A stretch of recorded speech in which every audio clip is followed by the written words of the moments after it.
কিশোরগঞ্জের ঐতিহ্যবাহী পাগলা মসজিদের ১৩টি দানবাক্স ৬ মাস পর খোলা হয়েছে। শনিবার সকালে জেলা প্রশাসন, পুলিশ এবং মসজিদ পরিচালনা কমিটির উপস্থিতিতে দানবাক্সগুলো খোলা হলে বেরিয়ে আসে ৪৩ বস্তা ভর্তি টাকা।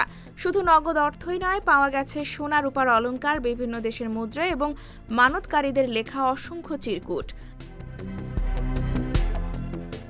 বর্তমানে ৪ শতাধিক শিক্ষক, শিক্ষার্থী ও ব্যাংক কর্মকর্তার অংশগ্রহণে টাকার মূল্যমান অনুযায়ী বাছাই ও গণনার কাজ চলছে।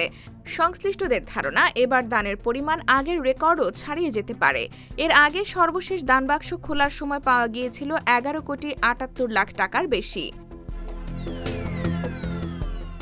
জেলা প্রশাসন জানিয়েছে, গণনা শেষে সব অর্থ মসজিদের ব্যাংক হিসাবে জমা হবে।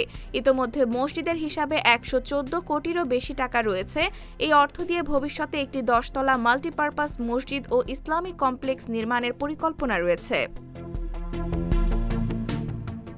বাংলাদেশের অন্যতম আলোচিত এই ধর্মীয় প্রতিষ্ঠানে প্রতিদিনই দেশ বিদেশ থেকে হাজারো মানুষ দান ও মানত করতে আসেন, যা পাগলা মসজিদকে দেশের অন্যতম বৃহৎ দান কেন্দ্রে পরিণত করেছে।